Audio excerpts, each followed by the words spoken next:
Everyone, मैं lecture को आगे बढ़ाते हुए ये बताऊं आपको कि हमने जो पढ़ा कूलाम्स लॉ, जो इलेक्ट्रिक चार्जेस के बीच लगने वाले फोर्स की वैल्यू को बताता है। तो अभी जो हमने पढ़ा था उसमें हमने वेक्टर क्वांटिटी का तरीके से फोर्स को ट्रीट नहीं किया था, सिर्फ हम उसके मैग्नीट्यूड पे ध्यान दे रहे थे। नेक्स्ट टॉपिक एक आता है जिसे हम बोलते हैं coulombs law in vector form. Coulombs law in vector form में हम उसे वेक्टरली रिपीट कर वेक्टर के तरीके से देखते हैं कि कौन सी बॉडी पर कितना फोर्स लगा। ये बहुत सिंपल है, कोई बहुत बड़ी बात नहीं है। जैसा मैंने आपको बिल्कुल पढ़ाया क्लास 11th में ग्रेविटेशनल टॉपिक में, ग्रेविटेशन वाले चैप्टर में, कि दो बॉडी के बीच फोर्स लगता है, तो फिर हमने उसका न्यूटन का जो है वेक्टर फॉर्मेट पढ़ा है। एकदम हूबहू ठीक वैसा ही यहाँ फिर है एक बार, जिसे हम फिर पढ़ाने वाले हैं आपको। जैसे मैं आपसे एक एग्जांपल की तरह से कहूँ कि अगर मैं ये कहूँ कि मून और अर्थ के बीच में ग्रेविटेशनल फोर्स लग रहा है, उसे आप कैलकुलेट कीजिए तो आप बड़े आराम से कैलकुलेट कर सकते हैं। सारी क्वांटिटी अगर आपको दी हुई तो F = G m1m2/r², दूरी दी हो, ये दूरी दी हो और आपको मून का मास दिया हो, अर्थ का मास दिया हो।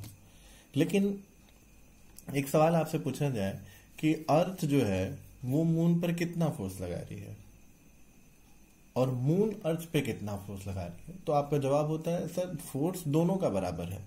जो हमने मैग्नीट्यूड फोर्स का निकाल के लाया है, तो अर्थ जितना मून पर फोर्स लगा रही है, मून भी उतना ही फोर्स अर्थ पे लगा। ऐसा नहीं है कि अर्थ बड़ा है तो अर्थ ज्यादा फोर्स लगा रहा है मून पे, मून छोटा है तो छोटा फोर्स, नहीं, दोनों पे फोर्स जो है बराबर लगता है।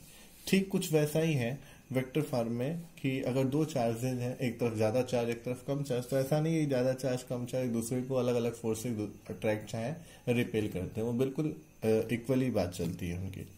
अब मैं इसमें आगे बढ़ाऊं वेक्टर फॉर्मेट में, तो हमें सारी चीजें वेक्टरली कंसीडर करनी पड़ेंगी। सबसे पहले तो हमने कंसीडर किया कि एक चार्ज Q1 है, एक Q2 है। ये लिखने का प्रोसेस हमने आपको 11 में पहले ही बताया था। इसे हम क्या कहेंगे कि दूसरे चार्ज पे लगने वाला फोर्स पहले चार्ज की वजह से। फोर्स किस पे लग रहा है? दूसरे पे। किसकी वजह से? पहले की वजह से। और डायरेक्शन इधर, हमने मान लिया दोनों का सेम नेचर है तो। और इस पे क्या कहेंगे हम कि पहले चार्ज पे लगने वाला फोर्स किसकी वजह से? दूसरे चार्ज की वजह से। दोनों के बीच की दूरी हमने क्या मान ली? r। अब हमने एक डायरेक्शन सपोज किया कि अगर हम 1 से 2 की ओर जाएंगे तो उसे r12 कैप कहेंगे। कैप का मतलब आपको मैंने बताया था यूनिट वेक्टर होता है। अगर किसी स्केलर में मल्टीप्लाई करेंगे तो उसके मैग्नीट्यूड में कोई फर्क नहीं आएगा, ये सिर्फ उसको डायरेक्शन देता है। तो वैसे ही ठीक r21 कैप की बात करें तो हमने माना कि अगर हम राइट से लेफ्ट जाएंगे तो हम उसे कहेंगे r21 कैप। ठीक है, मैग्नीट्यूड इसका क्या होगा? किसी भी यूनिट वेक्टर का मैग्नीट्यूड क्या होता है? 1 होता है। वो सिर्फ अपने साथ डायरेक्शन रखता है। अब हम वेक्टर के तरीके से बात करें तो हमें लिखना है F21, यानी दूसरे चार्ज पे लगा फोर्स पहले की वजह से। तो मैग्नीट्यूड की बात करें तो हम तो बड़े आराम से जानते हैं 1/4πε0। अब आप के हमने नहीं लिखा तो इसका मतलब हम मान चुके हैं इनके बीच में क्या है? एयर है। ठीक है, तो 1/4πε0 Q1 Q2/r²। ये तो सिर्फ मैग्नीट्यूड है, इसमें कहीं वेक्टर क्वांटिटी नहीं है। तो इसको वेक्टर बनाने के लिए हमने क्या किया कि हमने r12 कैप से मल्टीप्लाई कर दिया। क्यों? क्योंकि ये फोर्स किधर की ओर लग रहा है? आप देखिए, आपका ये फोर्स जो है लेफ्ट से राइट लग रहा है, तो हमने लिखा r12 कैप यूनिट वेक्टर।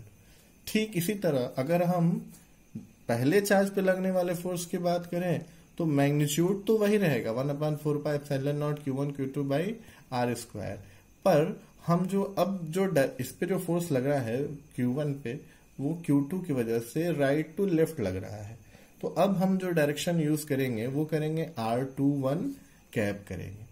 अब थोड़ा r12 कैप और r21 कैप पे ध्यान दिया जाए तो मैं ये कहूंगा कि ये दोनों एक दूसरे के इक्वल और अपोजिट वेक्टर हैं। और दो वेक्टर इक्वल और अपोजिट हो तो उन्हें लिखने का क्या तरीका है? हम लिख सकते हैं r21 कैप = -r12 कैप, क्योंकि माइनस लगाने से डायरेक्शन बदल जाता है। तो आप इन दो वेक्टर को ऐसे लिख सकते हैं।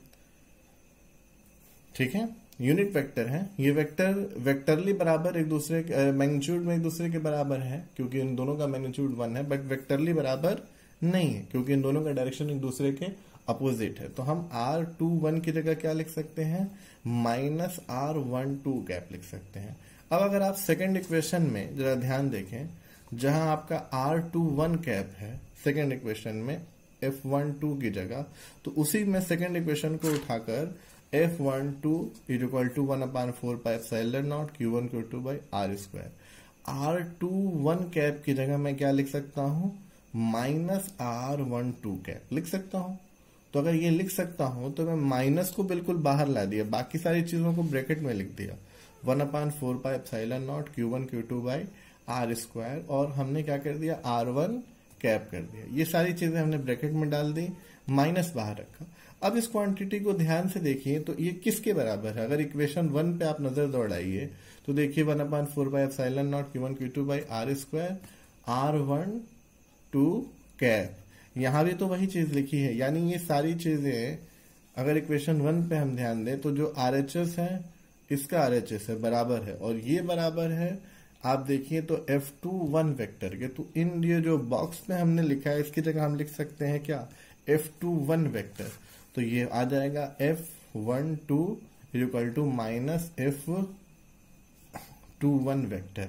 कुछ देख के याद आया आपको, हमने आपको NLM में न्यूटन लॉ ऑफ मोशन में आपको बताया था कि दो फोर्सेज, न्यूटन थर्ड लॉ का ये वेक्टर रिप्रेजेंटेशन है कि दो फोर्सेज एक दूसरे के इक्वल एंड अपोजिट होते हैं।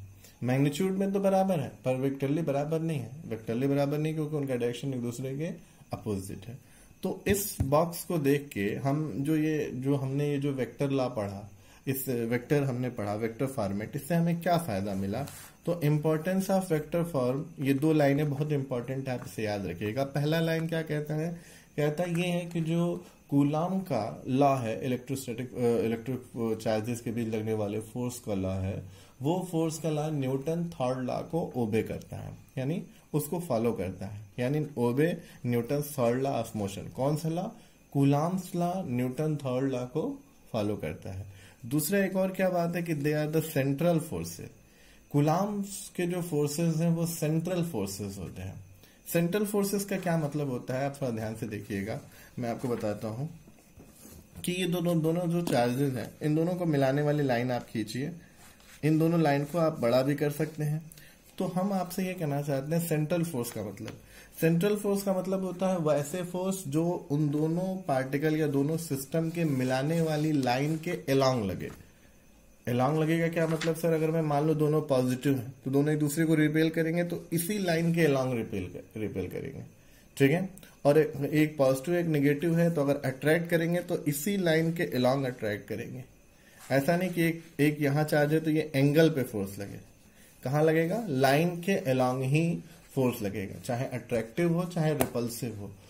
तो ये जो आपको लास्ट में हमने इंपॉर्टेंस ऑफ वेक्टर फॉर्मेट लिखा है, दे आर सेंट्रल फोर्सेज, वो यही मतलब है कि जो कूलाम्स फोर्सेज है वो सेंट्रल फोर्सेज है, यानी दोनों चार्जेस को मिलाने वाली लाइन जो होगी उसके वो अलोंग लगेगा, चाहे इनसाइड लगे चाहे आउटसाइड लगे, उसके किसी एंगल पर नहीं लग सकता। ये है coulombs law in vector form, ठीक है। Thank you. आगे के लेक्चर के लिए हम फिर से आपको भेजेंगे। अगर आपको कोई समझने में परेशानी हुई, दिक्कत हुई तो आप हमें कॉल कर सकते हैं, चाहे आप मैसेज कर सकते हैं। Thank you everyone.